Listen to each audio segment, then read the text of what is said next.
Alhamdulillah walaupun tidak lengkap semua seperti Bu Lurah tidak hadir tapi tetap berjalan gitu ya.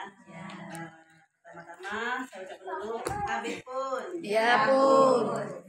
Terima kasih pada Bu Sedur yang sudah hadir beserta jajarannya dan ibu-ibu Bu Mariatun, ibu-ibu semua yang hadir di sini. Pada hari ini kita akan membahas sedikit tentang, tadinya saya mau ngasih tentang remaja ini ya Bu ya, tapi nggak apa-apa kita bahas sedikit tentang remaja. Jadi masalah remaja ini Bu, kita langsung ke materi aja. Remaja ini memang gampang-gampang sulit. Kita harus mempelajari emosi remaja. Karena remaja itu Bu, kita tidak bisa lagi seperti seorang diktator sekarang ini ya, sama anak. Kita sama anak kita anggap sebagai kawan. Jadi jangan sampai kita sama anak itu mengatur. Kalau zaman dulu kita masih bisa diatur oleh orang tua. Kamu harus begini. Nah sekarang tidak bisa lagi. Zamannya memang sudah beda kalau zaman sekarang. Jadi anak itu punya keinginan apa, kita harus tahuin dulu. Pengen apa nak? Tanyakan dulu. Kamu pengen kursus, pengen latihan, pengen apa, sebenarnya kemana-mana kayak gitu kan. Kalau dulu pokoknya kamu harus jadi perawat, kamu harus jadi bidan, kamu harus jadi ini. Dulu kan begitu, sesuai keinginan orang tua. Kalau sekarang nggak bisa lagi, karena sudah ada contoh teman saya sendiri, anaknya itu pengen sebenarnya SMK, tapi karena tidak berani ngomong sama orang tua, SMA dia dilanjutkan. Sampai kelas 2 dia mandek, nggak mau sekolah lagi 1 bulan. Dari rumah dia keluar, tapi setelah itu dipanggil 1 bulan nggak masuk.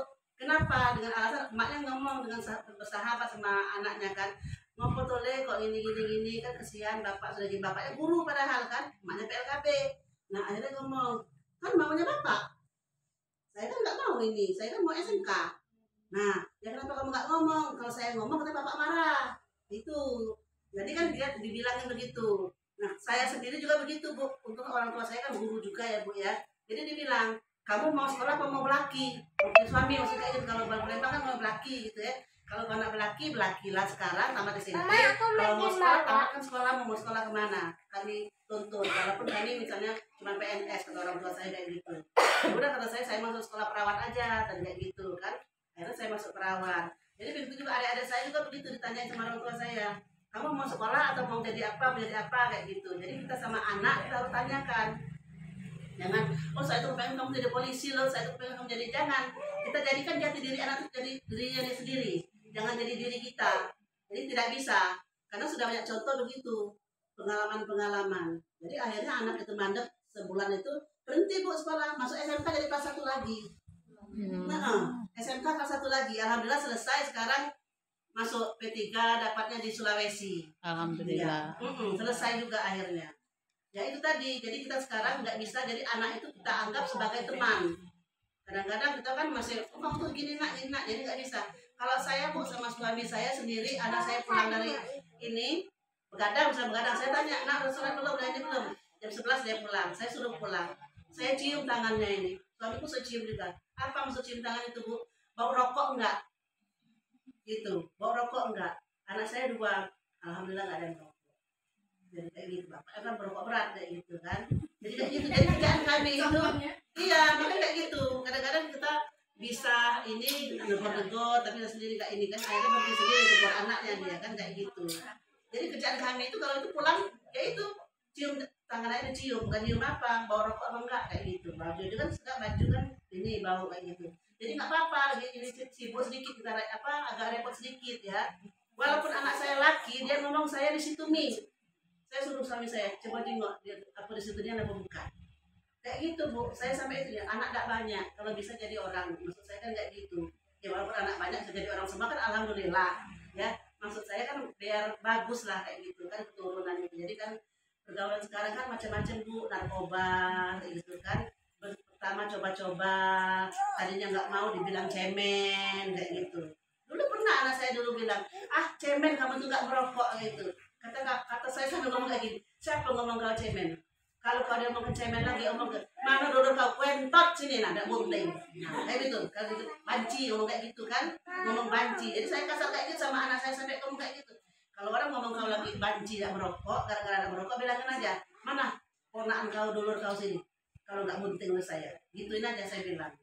Jadi saya kalau ngomong sama anak kayak gitu, tadi nggak nggak kanci kan kayak gitu menurut saya. Gitu kalau ngomong saya sama anak harus kayak gitu. Kalau nggak gitu nggak tegas kayak gitu. Iya satu yang nobar kayak gitu. Jangan kita percaya nobar itu. Takutnya di nobar bener alhamdulillah. Tapi kalau nobar ini kan nanti entah ada minuman, entah ada apa. Kita kan nggak tahu kawan-kawannya itu kan. Kayak gitu. Makanya kata saya kadang-kadang dia marah. Saya tuh gak nelpon terus kemana-mana. Mami ini udah malu aja kata orang saya ini anak mami dan nelpon terus.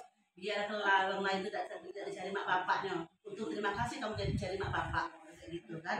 Yang lain kan mak bapaknya tidak peduli. Kalau ini benar-benar peduli sama anak kayak gitu kan. Kalau saya memang sama anak begitu Bu. Jadi kita sama anak jangan percaya benar kayak gitu ya.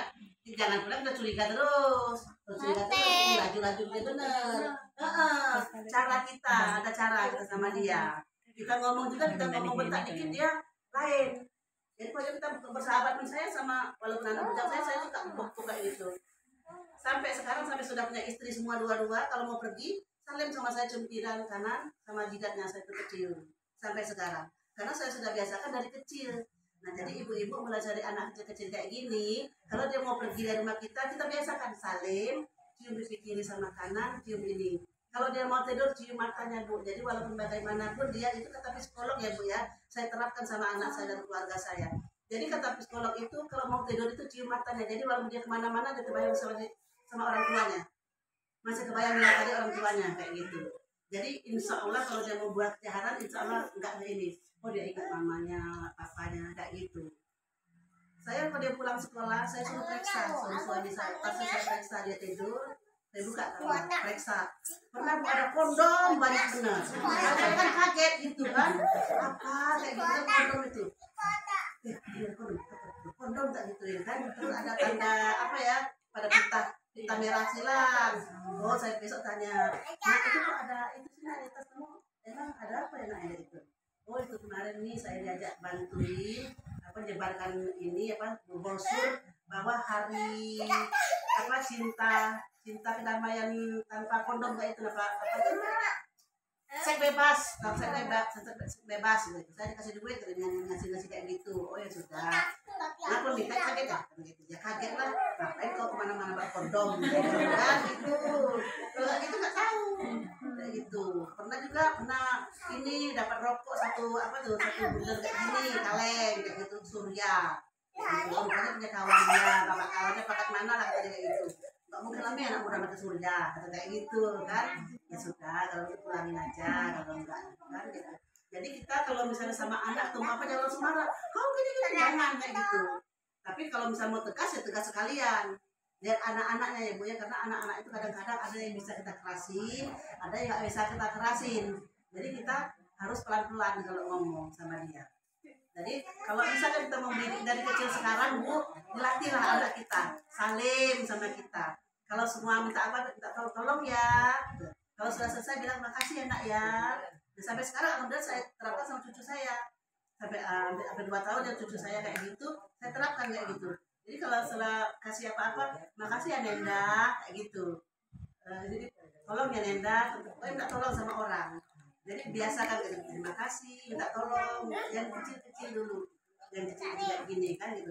Terus biasakan salim karena anak-anak sekarang ini Bu sama orang tua tuh kayaknya lewat-lewat aja jarang dia kalau mau saling kalau kami Palembang sujud ya Bu ya jadi kalau ini kan kadang-kadang jidat ya kalau kami nggak cium tangan kalau kami jadi semua anak-anak cium tangan kayak gitu lewat walaupun lebaran nggak lebaran cium tangan jadi nggak ada yang namanya dijidat kayak gitu saya kan dulu heran orang sini kok dijidat sih nah kalau kami Palembang sujud Bu namanya sujud salim kayak gitu deh dicium tangan kalau kami cium tangan kayak gitu kalau di sini kan dijidat kayak gitu.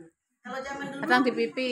Ya, kalau kita ya Bu ya biasanya kalau kita lewat kan kayak gini ya Bu ya.